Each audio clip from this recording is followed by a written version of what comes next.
All right, welcome back to the channel, everybody. I'm going to do a quick video today. I'm going to explain to you how all this stuff works on this clutch.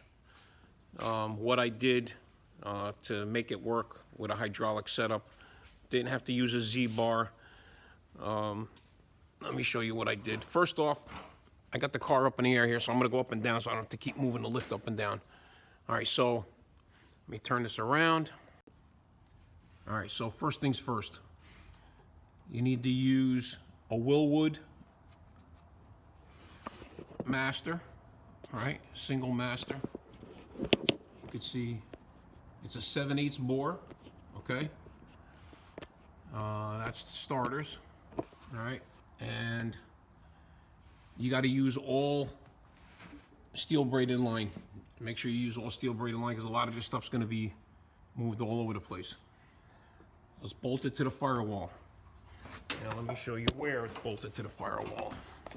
All right, so stock pedals, okay? Stock location. Made a modification to the top of the pedal. Let me see if I can show you that there. Right there, okay? So if you see how that works, put a bolt across it, adjustable Heim joint on the end of it, okay? Hopefully you can see that. Some companies make a kit that you could bolt to the firewall. Either way, whatever you want to do. This is stuff that I made up years ago to make this work. I've done this on 3 cars so far. The other thing is you're gonna need a stop, okay? To stop the pedal from overriding the actual bearing and blow it out. So you need an adjustable stop. That's a threaded rod, goes through the firewall with a locking nut, and you'll hear about that in a minute, okay? So far you got the stock pedal with a modification to the top of the pedal so that you can use a hydraulic master cylinder, however you want to hook that up. The other thing is, now you have the actual bell housing, okay? So the bell housing, the way this is going to be set up, or the way you need to set this up. I got a call from somebody early this morning. They're out on the West Coast, and he was asking me questions about how did I do this? He's got a Falcon he's got a Comet out there. I'm sorry. So another Comet guy with a stick with a Liberty, right? So here's what I did to make this work. Let me get this light set up. Hold on one second.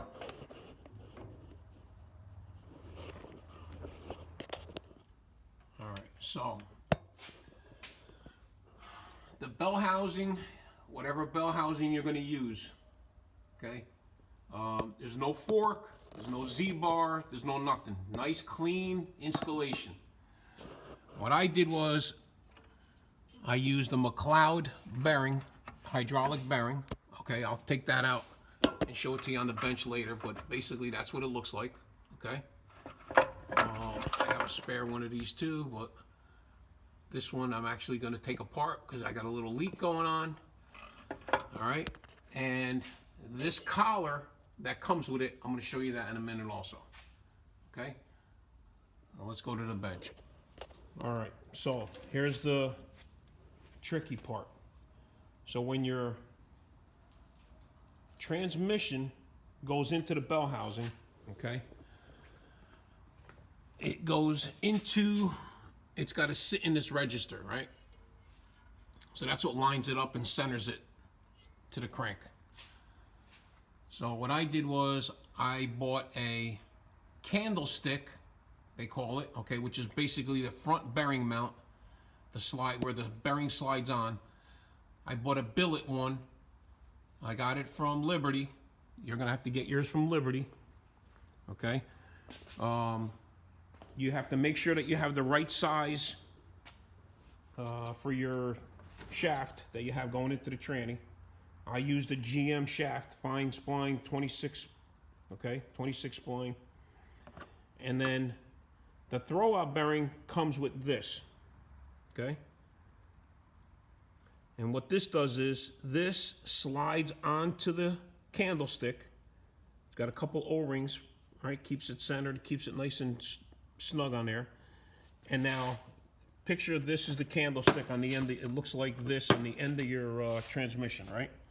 So this is the tranny. The candlestick has a base to it and has a candle, you know, this candle sticking out of it. Your shaft comes through that, goes into the clutch.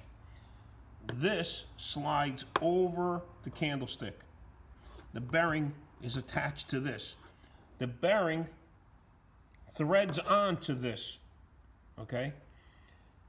But it only gives you, that's probably 3/4 of an inch of adjustability, okay?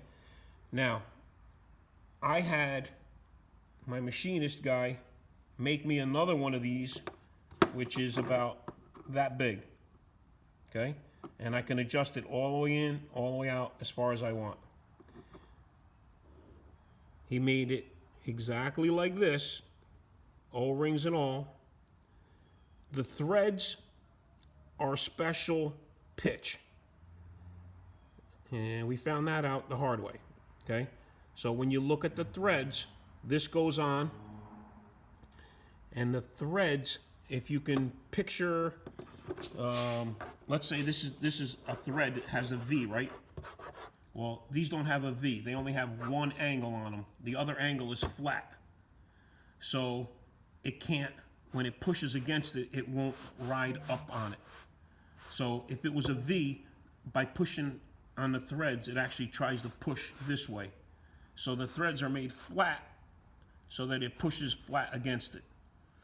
Okay, now, here's another thing we did. Hold on one sec. All right, hopefully you could see this. So now, we talked about this going onto the candlestick, okay? And the bearing is attached to it, like you saw it in the transmission. I made a tool, very simple, right? Piece of flat stock, flat piece of flat stock. This, we made it so it fits on here, okay? When it's in the car, instead of you'd have to take the transmission out or unhook the lines, and you turn the bearing to get your adjustability, right? Because it only has to have a certain amount of play, whatever play they're telling you, okay? Which is like 60 thousandths clearance on the disc when you push the pedal down, okay? But you have to have a certain amount of clearance between here, or between the bearing and the fork. I mean between the bearing face, okay, and the fingers, okay. Whether you're using a 3-finger or a diaphragm style, we use a 3-finger deal on ours. So what happens is, to get that, you measure, right? Everything's in the car, bell housing's in the car. You take a measurement from the fingers to the edge of the bell housing, so that you know how far you have to put this in. But then if it's a little off, I take it all apart again, put it back together. Okay, so being this is adjustable, you take your handy dandy tool that you made, you reach up, you could go up into the bell housing, just like that, right? And this is here, and you turn it. Take it back off, put it on the other side, right? And you just, let me see if you can see that like that. That's better. Okay, so you're basically just going like this, take it off, go under, slip it back on, and bring it around, okay? And you can adjust it in the car, because the bearing stays, see, just like my finger. My fingers are staying in the same spot, right? This is moving. You're actually sliding the bearing in and out. This is up against the tranny, the candlestick. So, to get this, all right, so this is important. McLeod only sells it like this. They don't want to know nothing else. So you got to have your own machinist do it. If you need that made up, let me know. I'll have my guy make another one. Okay. So the other thing is, let's see, you have the clutch setup itself, okay, is totally adjustable. So you have to have some kind of window in the bell housing to get this tool in there, obviously. And you're going to run your lines from your master into the bearing, and then the in line goes onto the bottom, and there's another outline that goes on the top, okay, because you want to be able to bleed it all out. And then that line just comes down, and then you could put it anywhere you want, and it's got a little bleeder on the end of it, like basically just a little locking bleeder on the end of the line. That's why you want to have all flexible line, so that you can move it around. All right, let me show you that. Now you see what I'm talking about with that collar. It's very long, okay? It's twice as long, if not longer, than the other one, okay? The other thing I did was I had a face plate. I can take it out, okay? This slides on to the end of the bearing, okay? Make sure I had to have this one made up because my fingers on the clutch were actually too far apart, and when we stepped on the clutch, the bearing would go through it. So this is a bigger one, so it's got a bigger face on it. That's the only difference on that, okay? And then this is the line coming in and out. It just has a bleeder on the end of it, okay? I make them come out the side. Make sure you just buy the bearing separately. I don't know if it comes, I don't remember if it came with the lines or not, but we use a real long line so that we can route it where we want it, okay? And then you could see how the fingers in here, okay? So you would measure from here, outside of this to the finger. That's what you're setting this up with. But now when you have the candle on there, you're gonna only measure from the candle face. So you're gonna mount the bearing all on the tranny, mount everything on the transmission, and then get a rough estimate of where it sits. But then you can move it all. But I got a real big window in this, okay? That's what you're gonna want, and then make a cover. So if QuickTime is making you a bell housing, make sure that they put a big window in there, okay?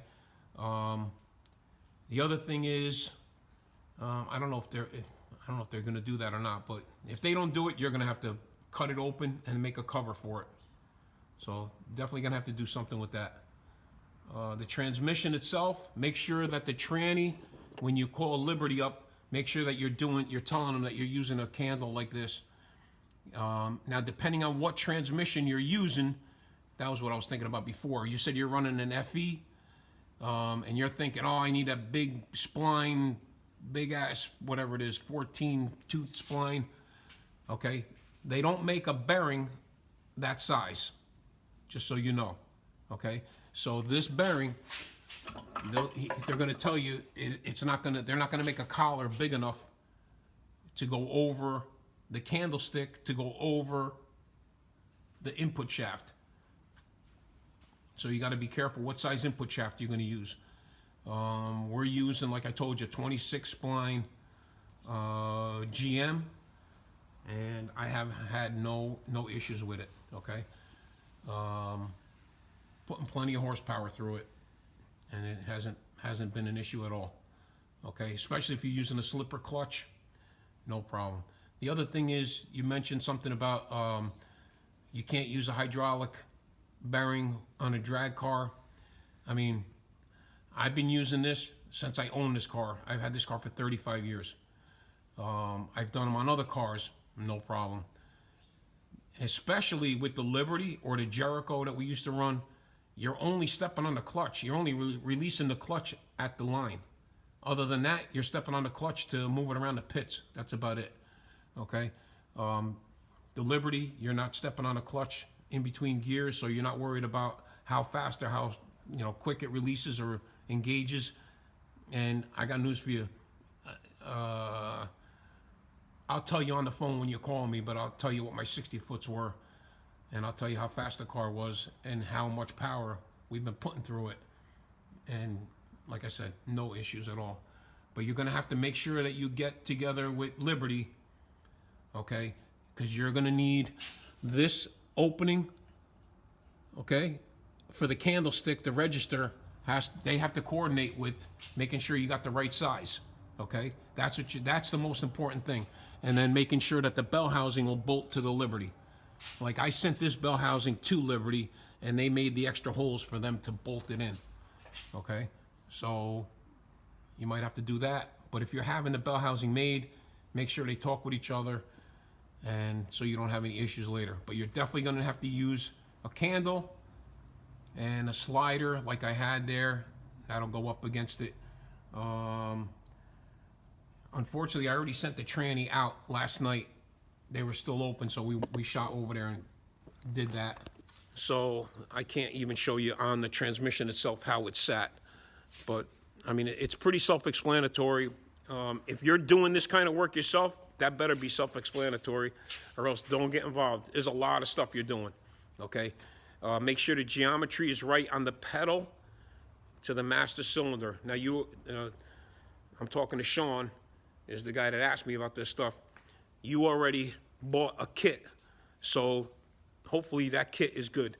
Make sure it's a big enough bore, because that'll give you, it's got to release. Okay, so if the bore is small, it won't release enough fluid out, fast enough.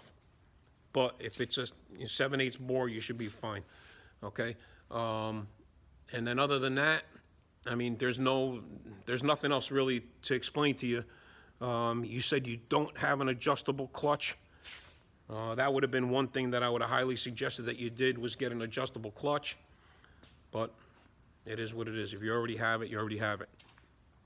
If you didn't already have it, or you don't already have it, maybe I misunderstood you, or you didn't get it yet, get a hold of me, and I'll hook you up with Bonifante, and he'll help you out with that. And he'll help you out with the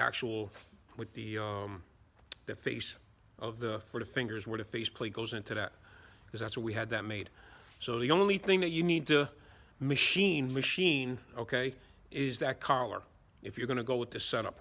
So you're going to need the candle from Liberty, so that you know which one's going on there. It has to fit inside your register, and it has to be the right size for the shaft to go into your input shaft, into your crank, okay, and into your clutch. So hopefully that helps. If you need any more info, I know you call me on the phone and we'll talk some more, but that was the visual part of it. Hopefully that explained a lot to you. And I don't know what else to tell you. I mean, that's what we do. That's what we've been using. I love it. There's nothing really to do. And the way I have it set up in here, I'll show you. I made it so I made another window here, so that if I need to take the bell, make sure the cable or the line, the hydraulic line, the feed line is real long.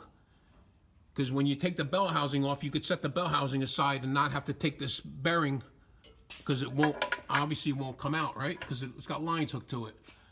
So you want to be able to set the bell housing aside. If the line's long enough, you could set the bell housing back in the car or on the seat or whatever and not worry about it. But if you want to take it out, okay, I made this other window here. Take this plate off, take this door off, and then that bearing will just slide out, okay? And you can take the bell housing out and service the bell housing and never open the bleed lines.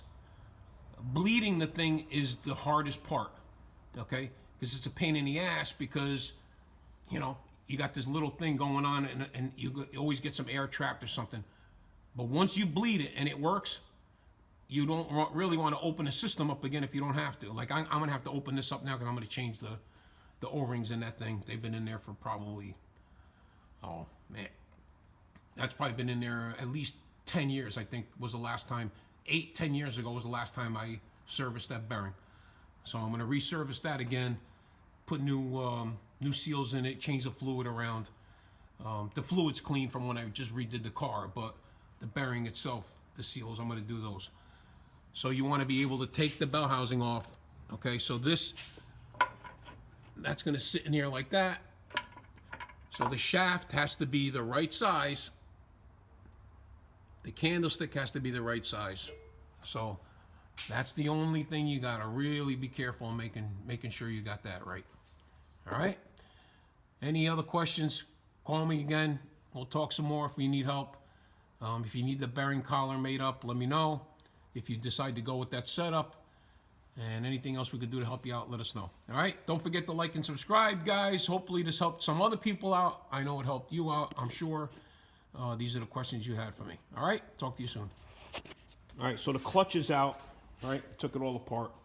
This is the shoe that goes on this bearing.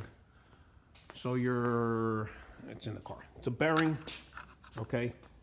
The shoe that was on the bearing, we actually made this bigger so that it covers all those fingers. The original one that came from McLeod was just touching, but then when you stepped on the clutch, it would actually blow right through it. So this one's bigger, catches them all right? And you'll see what I'm talking about with counterweights. This is adjustable with spring pressure for the base and counterweight, all right, depending on how much you put on each lever, how much it locks the clutch up. So, and it comes with this flywheel, everything, it's all one big piece. Everything comes together. All right? So, let me show you this other piece.